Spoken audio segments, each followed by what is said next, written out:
Galera, boa tarde. Meu nome é Jefferson Menezes de Carvalho. Estou aqui na manifestação aqui a favor do Bolsonaro, ele sim, para mudar o nosso país. Encontrei aqui no meio do caminho aqui o nosso amigo Silvio aqui no ônibus e viemos junto conversando. Temos muito em comum, como muitas pessoas que estão aqui têm em comum. É o desejo de mudar esse país para melhor. É aqui nós estamos. É isso aí, Jefferson. O que você está achando da manifestação de hoje aqui na Paulista? Meu, apesar da chuva, tá muito bom. Essa chuva ela veio para refrescar.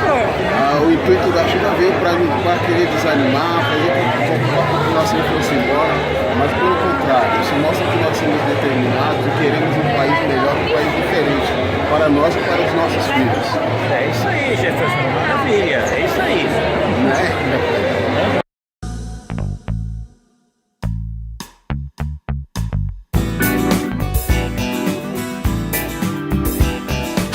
Pensemos juntos.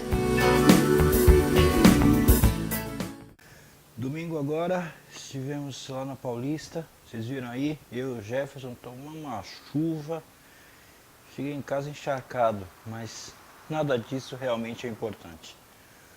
O importante foi que nós participamos de uma manifestação muito bonita a favor do candidato Jair Messias Bolsonaro. Não fiz nada mais do que a minha obrigação de estar lá e manifestar junto com milhares de pessoas ali na Paulista e outras tantas pelo Brasil afora, um desejo de mudança e de posicionamento no Brasil. Né? Quem me conhece sabe, sempre fui muito ligado à política, nunca tive cargo político, nunca me candidatei a nada, e graças a Deus não me arrependo disso, mas vejo com bons olhos essas pessoas que têm ajudado a criar, a revelar esse Brasil positivo, que essas pessoas estejam sim entrando na política.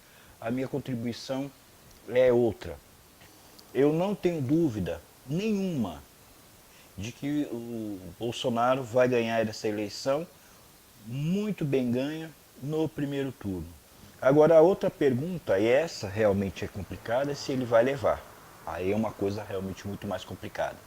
Porque nós sabemos que o que está acontecendo no Brasil não é apenas a eleição de um presidente, senadores, deputados, enfim, né, de pessoas que nós realmente acreditamos.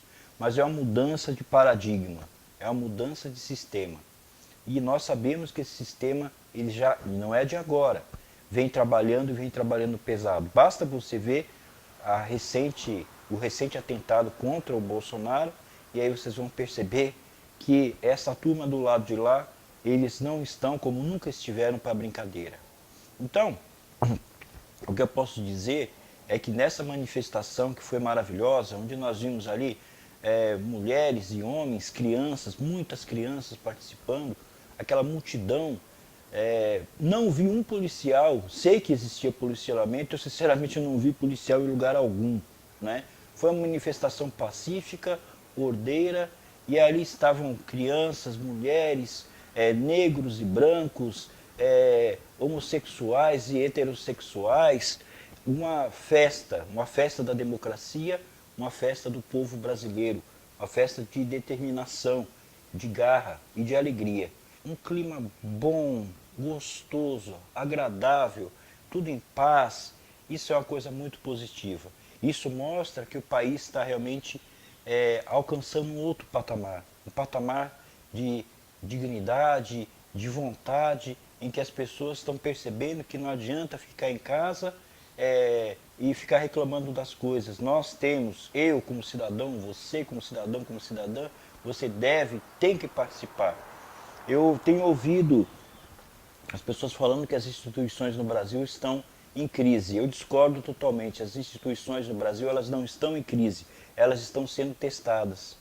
E quem mais está sendo testado nessa situação é justamente o povo brasileiro, mas o povo brasileiro se levantou e as coisas estão mudando a partir daí.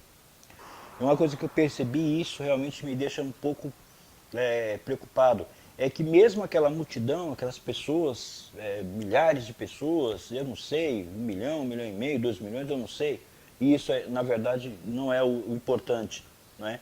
é que eu percebo assim, muitas vezes, mesmo as pessoas que vão votar no Bolsonaro, que sabem e conhecem, estão aprendendo a não confiar, né, na mídia, principalmente, como diz o Enzo constantemente, a mídia podre, né?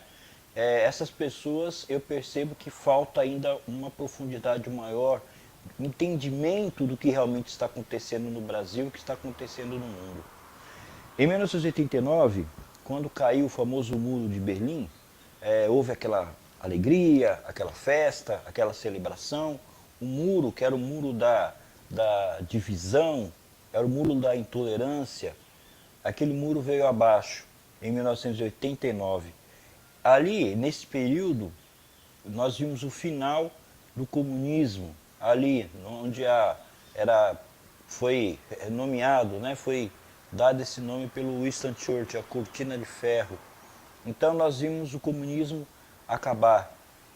O comunismo acabar na Rússia, acabar na Ucrânia, acabar na Tchecoslováquia, na Iugoslávia, na Albânia, enfim. E o que é importante, que esses países todos que eram comunistas, o comunismo não foi tirado, não acabou devido a forças alienígenas. Não. Cada um desses países, a ditadura comunista, ela veio abaixo porque ela simplesmente apodreceu. Então, o que se viu na época foi uma euforia. Em 90, a Alemanha, logo em seguida, o fim do Muro de Berlim, um país que tinha sido dividido por uma questão política, um lado capitalista, outro lado comunista, se reunificou. E aí houve aquela euforia, né? E a gente saía cantando Winds of Change, do Scorpion, Change, e acreditando que a partir dali nós teríamos um mundo com menos intrigas, com menos guerra, com menos divisão. Ainda que alguns países tenham continuado com essa ideologia, como a China, Cuba, Coreia do Norte, Angola, o comunismo não acabou no mundo inteiro, mas o que era o relevante, o que era o grande exportador da ideologia comunista pelo mundo afora, que era a União Soviética, veio abaixo.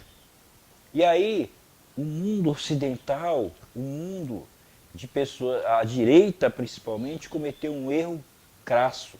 Achou que, pronto, agora ficou patente aos olhos do mundo, da sociedade, de todos, de que esse sistema cruel, esse sistema ditatorial, esse sistema que preconiza a igualdade do ser humano, mas que matou milhões de seres humanos no Vietnã, na China, na Ucrânia. Basta ver em 32, 33 o que aconteceu na Ucrânia, que foi uma coisa absurda, milhões de pessoas que foram mortas de inanição para levar adiante um projeto político nefasto. E aí nós entendemos que, puxa, agora tudo mudou. As pessoas conseguiram entender o óbvio. Então, vamos viver agora uma nova era, uma era de mais harmonia, onde as pessoas terão liberdade, democracia, enfim, liberalismo, capitalismo, enfim, todas essas coisas que era o óbvio do óbvio e que sempre vão prevalecer, queiram ou não, porque é o melhor que o ser humano consegue hoje. Mas aí passou-se essa ideia de que não, acabou o comunismo. Nossa, comunismo, quem que falava de comunismo caiu na risada. E esse foi o grande erro, porque o comunismo não acabou aí.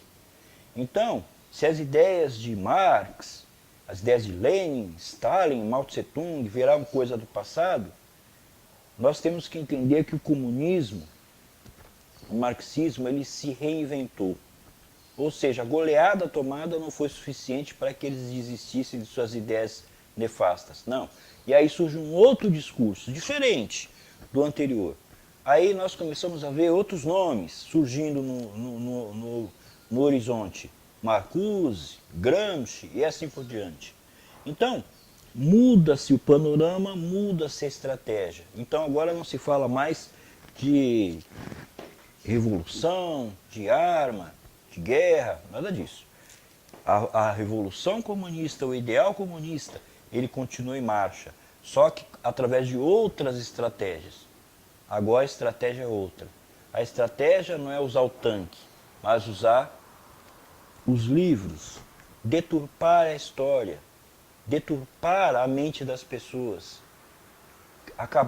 procurar terminar, acabar com todas as referências históricas, enfim. E aí implantar o oposto. Para o comunismo, as minorias não eram nada interessantes. A religião não interessava. Nós vimos que na União Soviética, na China, nos países comunistas em geral, a religião foi banida. Igrejas centenárias, algumas, foram demolidas. A religião, não tinha mais religião, não poderia, não é? Havia perseguição. Ainda que, na verdade, em alguns dos países, algumas religiões eram toleradas, mas o Estado era ateu. Veja, não era o Estado laico, era o Estado ateu, totalmente diferente. E aí, da noite para o dia, aquelas minorias que eles, comunistas, perseguiam, e às vezes não minorias, mas maiorias, na verdade, porque era contra aquilo que eles queriam alcançar do poder, passaram então a ser massa de manobra, assim como o trabalhador, o proletariado, como eles gostavam de dizer, foi massa de manobra para que o comunismo chegasse até o poder, aí a coisa passa a ser diferente. Então, mulheres, agora as mulheres passam a ser o alvo, as minorias étnicas, negros, passam a ser o alvo, e os homossexuais, a mesma coisa, e agora a religião, não tem problema nenhum a religião, porque agora a teoria é outra. A teoria é usar todas essas minorias, e maiorias algumas vezes, para chegar ao poder, infiltrando, jogando dentro desses movimentos, desses conglomerados, desses grupos, não é? A ideologia nefasta do comunismo. Então, existe no socialismo uma hipocrisia muito grande, porque basta você analisar. Não é? Hoje fala-se de forma absolutamente ridícula que a direita e agora nós estamos vendo do que o Bolsonaro é acusado, de ser homofóbico, de ser contra as mulheres, de ser racista. E essa é uma estratégia já tão antiga, é uma estratégia tão antiga do socialismo, que é aquela velha conversa, já falada e defendida pelo senhor Vladimir Ilyich Ulyanov, conhecido como Lenin, que é acusar os outros daquilo que você faz. Então o comunismo, basta você parar para analisar quantos estados comunistas nós tivemos no planeta Terra durante tantos anos. Quantas mulheres foram líderes em qualquer um desses países? Até hoje a China é politicamente comunista. Você viu algum chefe de Estado na China, alguma mulher chefe de Estado na China? Eu nunca vi. E na União Soviética, e na Polônia, e na Alemanha Oriental, em Cuba? Não. Aí o discurso é esse, os homossexuais, né? Eu vejo parada gay lá em São Francisco, Estados Unidos, que é um país capitalista e cristão. Nós temos aqui em São Paulo uma parada gay. Agora, e a parada gay de Xangai? Eu nunca ouvi falar. E a parada gay lá de Havana? Eu nunca ouvi falar.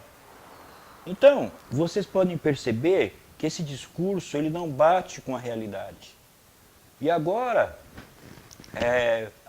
outro exemplo, negros, né, que são agora um alvo muito importante para os comunistas. Aí eu pergunto, nós temos aqui em Cuba um exemplo, a Venezuela, que é outro exemplo, né? Um país que agora virou realmente, já caiu a máscara de vez, virou o comunismo mesmo para valer. Mas Cuba é um país que a maioria da população é negra e mestiça. Quantos líderes cubanos negros você viu desde que o comunismo tomou conta lá? Então é muita conversinha, é muita mentira, é muita farsa.